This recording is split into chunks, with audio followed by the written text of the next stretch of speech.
एकनाथ शिंदे अजित पवार वेषांतर करून नाव बदलून दिल्लीला जातात। एअरपोर्ट सुरक्षेवरनं संजय राऊतांचा हल्लाबोल, तर शिंदे मौलवीच्या वेशात जात असल्याचाही दावा। नवाब मलिक यांना दिलासा, सुप्रीम कोर्टाकडनं मलिकांचा वैद्यकीय जामीन कायम। हायकोर्ट निकाल देईपर्यंत वैद्यकीय जामीन कायम राहणार। मराठा क्रांती ठोक मोर्चाचे 150 ते 200 समन्वयक मातोश्रीवर येणार। ठाकरेंनी आपल्या आरक्षणावरील भूमिका स्पष्ट करावी, मोर्चाची मागणी।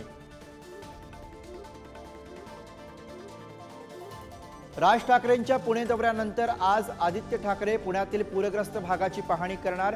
पुरामुळे नुकसान झालेल्या नागरिकांशी संवाद साधणार। बजेटनंतर पहिल्यांदाच पंतप्रधान मोदी आज संबोधन करणार, तर निर्मला सीतारामन ही लोकसभेमध्ये उत्तर देणार। बजेटवरनं विरोधकांची कडाडून टीका।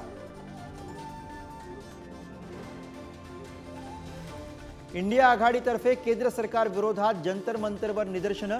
जेलमध्ये अरविंद केजरीवाल यांची तब्येत खालावली, सरकार कारणीभूत असल्याचा आरोप।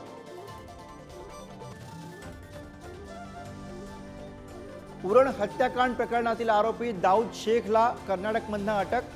आरोपीवरती 2019 मध्येही पोस्को अंतर्गत गुन्हा दाखल। मुलीची छेड काढल्याप्रकरणी गुन्हा, आरोपीला फाशी देण्याची मागणी।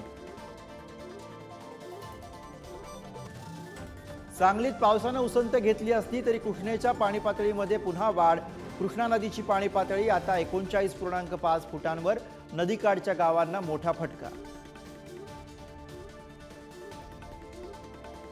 पुराच्या तडाख्यानंतर कोल्हापूरला मोठा फटका। हजारो हेक्टरवरील पिकांचे मोठे नुकसान। तत्काळ पंचनामे करून मदत देण्याची मागणी।